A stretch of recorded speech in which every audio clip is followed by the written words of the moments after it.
Choro, Medo e Gritaria, Telefone Preto 2 já está em exibição nos cinemas. Vamos falar um pouquinho dessa continuação aí que tá dando o que falar desse filme de terror tão emblemático de 2021. Vamos falar do 2 agora. A direção de Scott Derrickson, repetindo do primeiro filme. O filme acompanha os irmãos Finney e Green. Anos após o trauma vivido no primeiro filme, agora adolescentes, eles enfrentam novos pesadelos e sinais de que o mal ainda não terminou.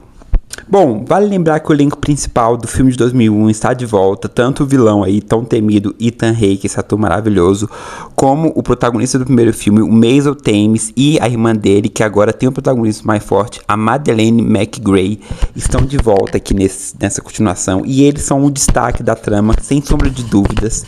O filme, assim, na verdade, você tem que ter, de fato, assistido o primeiro filme,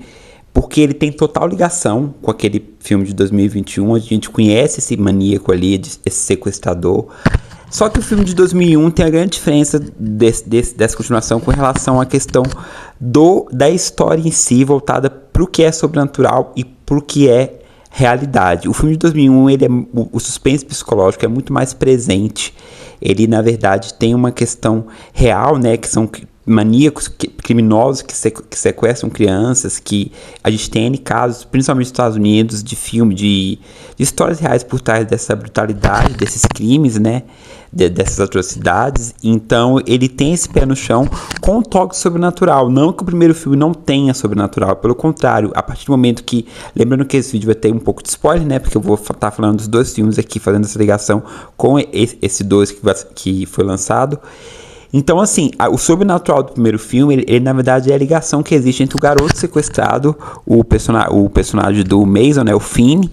com as crianças que ali estavam tentando ajudar ele no cativeiro, e ele receber aquela ligação, o que era a ligação com o telefone preto. Então tinha muito essa questão do suspense muito forte ali dentro da trama, ali dentro da história, para, junto com o espectador, junto com quem está assistindo ali a gente, tentar descobrir esse mistério e também ficar nessa questão do pareado sobrenatural ou não. De início a gente ficava pensando, isso do primeiro filme, essas ligações são da onde, são reais, até a gente conseguir desenrolar e ver que o filme tem essas duas nuances. O primeiro sendo a ideia principal centrada nessa questão do embate entre o vilão e a criança ali, uma coisa mais voltada para o suspense, para a descoberta, para o detetive, uma coisa mais pé no chão nesse sentido. Já o segundo filme, ele traz esse protagonismo muito maior para a irmã do Finn, que desde o primeiro já vinha tendo destaque por conta dos sonhos dela, né, que são premonições, né, são sonhos que acabam acontecendo, ela consegue ter a visão, né, que é o que acontece com a mãe deles ali, dos irmãos. E aqui desse 2 é muito mais aprofundado, muito mais explorado a questão dela. Então, a Madeleine aqui, a Green, ela tem um protagonismo mais forte que o próprio irmão, na minha opinião, porque na verdade ela sonha com aquilo, ela acaba vivenciando muito antes de acontecer, e ela enfrenta o pesadelo agora dentro do próprio pesadelo, que o sobrenatural acaba meio que dominando aqui essa parte 2, porque é o mesmo vilão, só que em outro plano, no plano espiritual. E ali ela consegue entender mais ou menos os poderes, como enfrentar, né, se ela tem um poder de atingi-lo ali nesse plano ou não. Enquanto isso, o irmão dela vai vivenciando ali com relação aos traumas que ele teve muito, muito forte do primeiro filme. Então ele é um jovem ali existe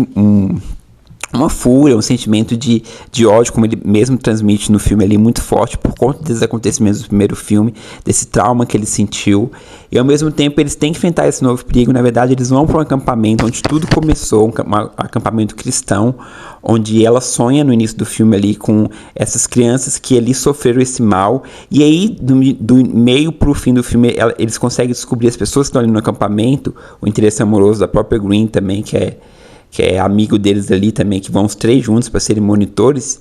acabam descobrindo qual era o elo de ligação que existia entre as crianças que ela sonhava e esse acampamento. Na verdade, eles chegam lá, o acampamento é cancelado, né, e eles ficam convivendo com os funcionários dali, tentando resolver todo esse mistério e tentando resolver principalmente os sonhos dela. Então o filme tem muito essa questão do espiritual, né, do sobrenatural, muito mais forte que no segundo filme, e com isso o protagonismo muito mais forte também da personagem da Madeleine, a Green. Bom, o filme tem fotografia, trilha sonora e a própria estética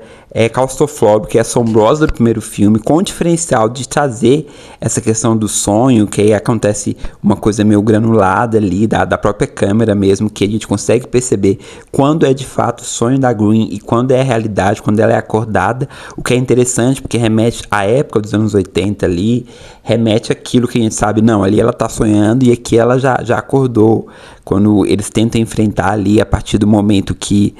ela encontra o assassino no sonho, né, que ela tem esse embate com ele, que por fora as pessoas estão vendo que é uma coisa ali realmente espiritual, né, e ela tentando vencer aquilo, e o filme ele tem um suspense, um terror muito mais gore, muito mais gráfico, porque a diferença com o primeiro, na minha opinião, é o seguinte: o primeiro tinha mais uma coisa investigativa, uma coisa mais de suspense, o que vai acontecer quando ele voltar desse cativeiro, o pessoal que tá fora ali tentando achá-lo, vai descobrir, os sonhos dela premonitórios vão de fato ajudar, e esse aqui a gente sabe exatamente o mal que ela enfrenta, o motivo do mal que ela tá enfrentando ali, e a descoberta dela poder conseguir enfrentar, não só ser a vítima, mas também fazer com que ele sofra, e isso acaba trazendo um terror mais explícito assim para o gore, para as cenas mais pesadas de sangue, de perseguição e de porrada, no sentido assim, desse enfrentamento mais voltado pro gore mesmo, o que diferencia ali do tom de suspense que é muito presente ali na primeira parte do primeiro filme. Outra coisa interessante que eu achei nesse segundo filme é que o arco dramático aqui da história acaba atingindo não só os irmãos, mas acaba atingindo toda a família, principalmente o pai ali, que tem essa culpa de achar que a esposa, né, a mãe das crianças, que tinha esse dom também do sonho ali, esses sonhos premonitórios, né, que descobriu muito onde estavam os meninos, alguns meninos ali, principalmente uma criança específica do primeiro filme, que ela tinha E não, na verdade, ela sofreu na mão desse cara, né, desse assassino. Então é interessante porque esse laço familiar acaba ganhando um contorno dramático muito forte ali para um desfecho que existe perdão, que existe redenção dentro da própria família. E esse laço dos irmãos ali que acaba trazendo um final bem familiar, assim, de enfrentamento a esse vilão, a esse mal. E acaba trazendo um certo... Eu não sei se eles pensam fazer outros filmes, eu não sei como é que vai ser essa questão de bilheteria, mas existe uma pontinha assim que de fato pode existir uma continuação ou não, mas ao meu ver eu acho que foi bem concluída a história a partir da ligação que existe com o primeiro filme. Repito, é difícil você assistir o segundo sem ter assistido o primeiro, porque você vai perder muitas coisas que tem essa certa ligação. Fora isso, o filme é cheio de referências, existe muita referência a filme clássico, existe muitas referências àquilo que a gente está acostumado a ver, o que, na minha opinião, pode ser bom, pode ser ruim, porque existe comparativo, existe uma coisa que a gente já sabe que pode acontecer em filmes de terror ali, que é confortável de ver, a gente acaba torcendo muito pra eles. Tem um sustinho assim, eu levei umas 2 vezes uns sustos ali, mas é isso, eu acho que esse filme ele quis pegar mais a questão de ser um Fred Krueger mesmo, de sonhar pra poder enfrentar ali o vilão, enfrentar o mal. E o suspense ficou por conta mais do primeiro filme, que ali era uma coisa meio incerta do que poderia acontecer ou não, e a gente torceu muito pro protagonista, como aqui a gente torce muito por ela. Ela acaba tendo um destaque muito grande, essa atriz é maravilhosa em cena, a Madeleine McGrain tá ótima nas cenas dramáticas, nas cenas emotivas, o elenco muito em sintonia, mas eu acho que o primeiro ainda tem esse gostinho de um suspense mais concreto ali, de um horror mais psicológico, que acabou pegando mais ali do que essa segunda parte, apesar de achar o desfecho bem digno ali para os personagens e bem interessante para aquilo que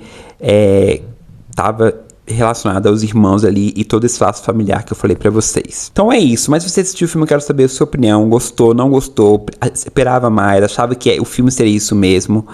deixa nos comentários que eu respondo tudo. O filme já está em exibição nos cinemas, curta, divulgue, compartilhe, siga a gente no Instagram também, o Novo Cinecult, TikTok, ajude a nossa rede aqui bombar, que é muito importante essa ajuda de vocês, tá bom? Mas filme de terror aí, pra quem gosta do gênero, com essas questões, esses quesitos que eu separei aqui pra vocês, que acaba sendo muito interessante, muito legal e acaba prendendo muita atenção. O filme ele começa a um ritmo um pouco lento, mas depois que ele engrena na história, você acaba prestando bastante atenção, torcendo muito ali pelos protagonistas, tá certo? Vou ficando por aqui, fiquem com Deus, até a próxima, tchau.